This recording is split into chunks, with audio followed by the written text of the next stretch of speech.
All right, let's move on to question number 2.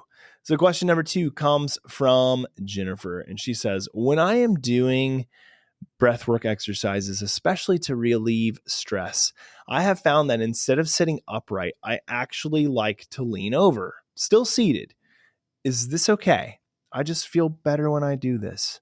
This is a great question. I mentioned and I teased at the beginning of the podcast that we would talk about posture and positioning and how that affects the nervous system.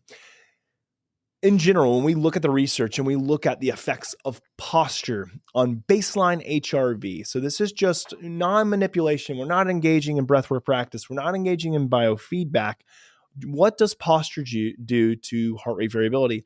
We know that bettering overall posture, which means sitting in a more upright, dignified position, having a nice, stable core,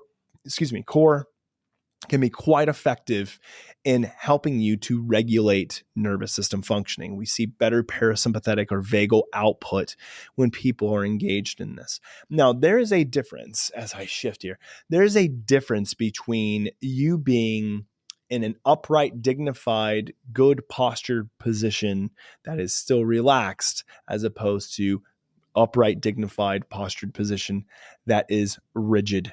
Major difference here. When we are engaging the core, but overly activating our back, shoulders, trap muscles, maybe engaging in some more upper body and maybe even lower body muscular activation. We've looked at studies where when people activate these or overactivate these, this significantly impairs autonomic functioning. So that's one thing to really keep in mind. In general, when you're at your workspace, if you're standing or you're sitting, a good posture that's upright and dignified, however, not overly rigid and engaging and over-engaging muscles, can be very effective in helping to maintain a better baseline HRV. As soon as you start becoming rigid and engaging too much muscular activity and contraction, we see heart rate variability go down and heart rate go up. So again, these are more general rules of thumb. And then I'm going to talk really more about specifically breathwork and biofeedback practices here in just a second. One thing I will mention, and this is something to remember too, that neck and head posture are incredibly important.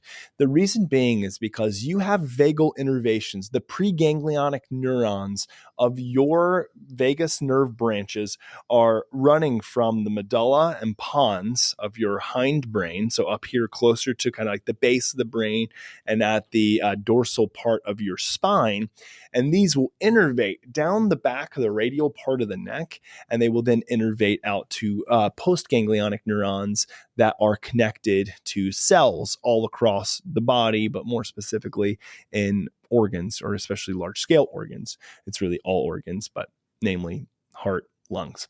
So one of the things that we want to keep in mind here is that neck posture can be quite effective in enhancing overall stress resiliency and autonomic functioning.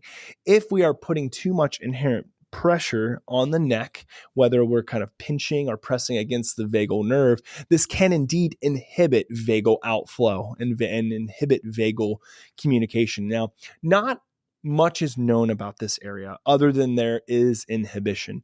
Whether that inhibition can cause significant change is still kind of debatable, but there are some really cool studies on this. So one of the things that I would say is that maintaining good neck posture as I rotate my neck around is good as well. So having, again, that non-rigid but upright, relaxed neck is a really important thing. If you're looking at your phone and slouching over all the time, that can put inherent pressure on your neck. If you're, using kind of the chest caved in, shoulders forward, that can put pressure on the spine and on the neck. And everything runs through the spine. Everything runs through the neck. So it's an interesting thing just to keep into consideration. Now, this comes back to Jennifer's question of when she's doing breathwork exercises to help relieve stress. upright positions are typically not as good for her as a leaned over position. So when she says leaned over, I'm assuming she means like the feet are still flat on the ground. Maybe she's leaning over. I can't really do it on camera here because that's got to stay in front of the mic. Maybe she's kind of leaning forward. The back, instead of being straight up, is kind of tilted downward towards the ground. Maybe not necessarily parallel with the ground, but maybe thinking like a 45-degree angle or something like that. Something to that extent. Is that something that can be effective for breathwork exercises? The answer is that I tell people that breathwork exercises and what changes kind of their biometric and subjective data is really individual, and it can be highly differentiated. So the better response that I have to that is give it a go and try it. If you're finding that your data are changing, if you're finding that your subjective response to stress is better when you lean over, then lean over, like do it. There is advantages at a baseline perspective of being in an upright, dignified, good postured position with the feet flat on the floor, or with your standing, kind of that straight back when you're not rigid. We know that from research, but breathwork practice is very different. One of the cool things from a physiological perspective, that is if you're engaging in slow paced breathing, if you lean over and if you actually round kind of the back, kind of like in that cat cow position, I've done that too, just sitting down and doing cat cow, like a yoga move, with kind of the pace of my breathing, I have seen in myself substantial changes in heart rate variability. So there's times where like I'm really stressed, my heart rate variability is down, where I will sit in the chair if I'm standing or even if I'm sitting, and I'll lean over and I'll just do some cat cows and I'll do some really slow paced breathing, and my HRV skyrockets. So it's quite effective for myself as well, Jennifer. So you and I share in that. And I found that a lot of people do like that. I think this needs to be more longer term studies should be had on this. However, if you're finding that you feel better doing that, if you're finding that your data are changing when you do that, then do it. I think that that's perfectly okay. Now, do I advocate for, you leaning over all day and kind of being in that rounded back position all day? No, I don't think we have good research to support me saying you should be in that position all day. But if you're looking to relieve acute stress throughout the day, if your Hanu goes off and says, hey, it's time to kind of take a break, let's engage in some breath work, and you find that that's the best practice for you, do it. If you find that it's you laying on your back on the ground, do it. If you find that you sit upright in a dignified position that's non-rigid, do it. Like whatever works for you, like utilize kind of your body knows, your brain knows what's going to be effective for you. Experiment, try it out, use data. Like these things can be so incredibly helpful. So is it inherently bad? No. Is it okay? Yes. Like if you feel better doing this, then do it. I change things all the time. I never do breath work in the same position every single time. I'll do it leaning over. One of the great things, I've talked about this on the podcast before, I'll do it a lot in child's pose. Our co-founder, John Bishke, this is his favorite thing to do. And he sees his HRV skyrocket more so compared to any, and he feels great when he does it.